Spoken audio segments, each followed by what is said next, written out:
তো আজকের এই ভিডিওতে আপনাদের দুটো আপডেট দেব। একটা হলো কৃষক বন্ধু প্রকল্পের টাকা নিয়ে, অর্থাৎ কি বলেছেন কৃষিমন্ত্রী শোভনদেব চট্টোপাধ্যায় কৃষক বন্ধু প্রকল্প নিয়ে, সেই আপডেট পাবেন। তার পাশাপাশি আরও একটি আপডেট রয়েছে ভোটার কার্ড নিয়ে, অর্থাৎ ভোটার কার্ড নিয়ে বর্তমানে যে ভেরিফিকেশন চলছে তারও কিন্তু আপডেট আজকের ভিডিওতে আপনারা পাবেন।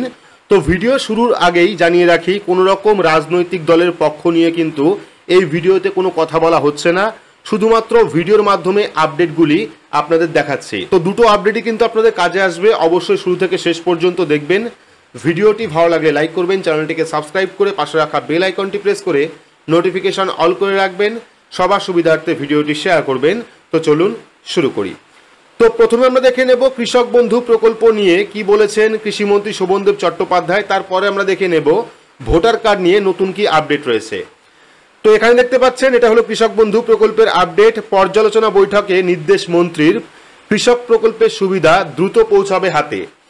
তো কৃষকদের জন্য নেওয়া একাধিক প্রকল্পের সুবিধা আরও দ্রুত তাদের কাছে পৌঁছে দিতে চায় রাজ্য সরকার। কৃষক বন্ধু থেকে মৃত্যুকালীন সাহায্য থেকে জয় বাংলা পেনশন, ফসল বীমা যোজনার মতো প্রকল্প জমা পড়া আবেদন খতিয়ে দেখে কৃষকদের বাড়ি গিয়ে তাদের হাতে তুলে দিতে হবে সাহায্যের অর্থ। শুক্রবার কৃষি দপ্তরে বিভিন্ন প্রকল্পের অগ্রগতি নিয়ে পর্যালোচনা বৈঠক করেন কৃষিমন্ত্রী শোভনদেব চট্টোপাধ্যায়। বৈঠকে ছিলেন দপ্তরের সচিব ওঙ্কার সিং মিনা সহ দপ্তরের পদস্থ কর্তারা। আরও বলা হয়েছে, বাকি থাকা আবেদন মিটিয়ে পরিবারের কাছ থেকে সেই তথ্য নিয়ে পাঠাতে হবে নবান্নে। তো তারপর দেখুন, ভার্চুয়াল মাধ্যমে হাজির ছিলেন জেলার আধিকারিকরাও। বৈঠকের পর মন্ত্রী জানিয়েছেন, দপ্তরের আধিকারিক ও কর্মীদের একেবারে ব্লক স্তরে গিয়ে সমস্ত আবেদন দেখে দ্রুত ব্যবস্থা নিতে নির্দেশ দেওয়া হয়েছে। কোনোভাবেই যাতে বঞ্চিত কেউ না হন তা অত্যন্ত গুরুত্ব সহকারে দেখতে হবে দপ্তরের আধিকারিকদের। কৃষি দপ্তর সূত্রে খবর, কৃষকদের আবেদন অনুযায়ী পর্যাপ্ত ব্যবস্থা নিয়েছে কৃষি দপ্তর। বাকি থাকা আবেদনও যত তাড়াতাড়ি ছাড়পত্র দেওয়া যায় বৈঠকে তা দেখতে বলা হয়েছে আধিকারিকদের। বিশেষ করে কৃষক বন্ধু, মৃত্যুকালীন সহায়তা, কৃষক বার্ধক্য ভাতার মতো বিষয়ে বাড়তি নজর দিতে হবে। অর্থাৎ কৃষক বন্ধু প্রকল্পের টাকা দেওয়ার কথাও বলা হয়েছে। আপনারা প্রত্যেকেই জানেন বর্তমানে কিন্তু কৃষক বন্ধু প্রকল্পের যে স্ট্যাটাস সেটা আপনারা অনলাইন দেখতে পাচ্ছেন না, ওয়েবসাইট কিন্তু ওপেন হচ্ছে না। পাশাপাশি সরকারি সূত্রেও কিন্তু কোনো রকম আপডেট পাওয়া যাচ্ছে না যে কৃষক বন্ধু প্রকল্পের টাকা কবে দেবে। ইতিমধ্যে অর্থাৎ গত কয়েকদিন আগেই, প্রায় 10 থেকে 12 দিন আগেই কিন্তু একটি ভিডিওর মাধ্যমে অর্থাৎ লাইভের মাধ্যমে আপনাদের বলেছিলাম যে কৃষক বন্ধু প্রকল্পের স্ট্যাটাস কিন্তু আপডেট হওয়া শুরু হয়েছে, অ্যাকাউন্ট ভ্যালিড কিন্তু শুরু হয়েছে। আপনারা চাইলে এডিও অফিস গিয়ে কিন্তু আপনার কৃষক বন্ধু প্রকল্পের স্ট্যাটাস আপনারা চেক করতে পারেন। বর্তমানে হোয়াটসঅ্যাপেও কিন্তু চেক করা যাচ্ছে না। সেক্ষেত্রে সঠিক যে সময় অর্থাৎ কৃষক বন্ধু প্রকল্পের টাকা কবে দিতে পারে সেই সময় কিন্তু বলা যাচ্ছে না। তো দপ্তর সূত্রে খবর, আবেদনকারীর বাড়িতে গিয়ে আর্থিক সাহায্য তুলে দিয়ে পরিবারের কাছ থেকে তার নথিবদ্ধ করা হবে। সেই তথ্য ও নথি পাঠিয়ে দেওয়া হবে দপ্তরের কাছে, যা পরবর্তী সময়ে যাবে উচ্চ পর্যায়ে।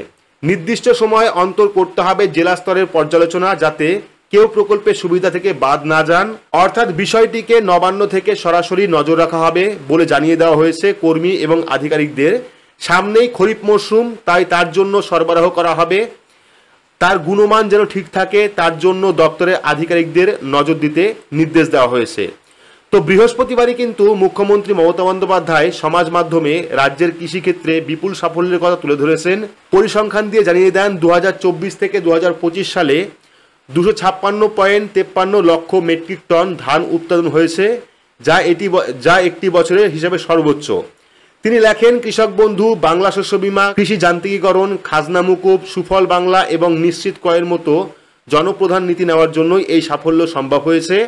এই সাফল্যের জন্য বাংলা কৃষকদের অভিনন্দন জানান মুখ্যমন্ত্রী মমতা বন্দ্যোপাধ্যায়। এদিন বৈঠকে সেই কৃষকদের জন্য নেওয়া সমস্ত প্রকল্পের সুবিধা আরও বেশি করে পৌঁছে দেওয়ার নির্দেশ দেওয়া হয়েছে বলে খবর। অর্থাৎ বুঝতেই পারলেন, কৃষক বন্ধু প্রকল্পের টাকা কিন্তু খুব দ্রুত আসতে পারে, এমনটাই জানানো হয়েছে। পাশাপাশি কৃষকরা যে মৃত্যুকালীন সহায়তা পান সেটাও কিন্তু দেওয়া হবে। কৃষক বার্ধক্য ভাতা প্রকল্পের টাকা আরও বাড়ানো হবে, এমনটা, অর্থাৎ বাড়ানো হবে বলতে আরও লোক নেওয়া হবে, এমনটা কিন্তু বলা হয়েছে এই আপডেটে। তো ইতিমধ্যে কিন্তু কৃষিমন্ত্রী শোভনদেব চট্টোপাধ্যায় বৈঠক করেছেন, বিভিন্ন যে কৃষক বন্ধু প্রকল্পের টাকা রয়েছে তা নিয়ে কিন্তু তিনি আপডেট দিয়েছেন। তো এবার আমরা দেখে নেব ভোটার কার্ড নিয়ে বর্তমানে কি আপডেট রয়েছে। তো এখানে আপনারা দেখতে পাচ্ছেন, সত্যি হতে চলেছে, নথি না দিলে যেতে পারে নাগরিকত্ব। তো কি বলা হয়েছে, এটা 4 জুলাইয়ের আপডেট, আজকে 5 তারিখ। বিহারে ভোটার তালিকা সংশোধন নিয়ে তৈরি হয়েছে বিতর্ক। নির্বাচন কমিশনের নির্দেশ অনুযায়ী কোনো নাগরিকের নথিতে সন্তুষ্ট না হলে দায়িত্বপ্রাপ্ত আধিকারিকরা সেই নাগরিক সম্পর্কে সরাসরি ফরেন ট্রাইব্যুনালে অভিযোগ জানাতে পারবেন। ফলে চলে যেতে পারে সংশ্লিষ্ট ব্যক্তির নাগরিকত্বও, অর্থাৎ ঘুরপথে এনআরসিকে ব্যবহার করা হচ্ছে। এই বিষয়টি নিয়েই আশঙ্কা প্রকাশ করেছিলেন তৃণমূল নেত্রী তথা বাংলার মুখ্যমন্ত্রী মমতা ব্যানার্জি। প্রথম থেকে এই বিষয়টি স্পষ্টভাবে সামনে আসেনি, তবে বিহারে ভোটার তালিকা সংশোধনের কাজ এগোতেই দেখা গিয়েছে। শুধুমাত্র ভোটার তালিকা থেকে নাম বাদ নয়, কমিশনের দাবি অনুযায়ী নথিপত্র না দিতে পারলে চলে যাবে নাগরিকত্ব। পরিসংখ্যান অনুযায়ী বিহারে প্রায় 60% ভোটারকে তাদের জন্ম শংসাপত্র নথি দিতে হবে। কিন্তু বিহারের অর্থনৈতিকভাবে পিছিয়ে পড়া তপশিলি উপজাতি এবং মুসলিম অধ্যুষিত এলাকাগুলিতে এই সমস্ত নথি কার্যত অসম্ভব বলে স্থানীয় সূত্রে জানা গিয়েছে। কমিশনের এই নির্দেশিকার ফলে নাগরিকরা তাদের ঘরবাড়ি তো হারাবেন বটেই, দেশ থেকেও বিতাড়িত পর্যন্ত হতে পারেন। কোনো আইন ছাড়াই ঘরোয়াভাবে নাগরিকত্ব যাচাই করার এটি একটি প্রক্রিয়া বলে দাবি করেছেন অনেক আইনজীবী।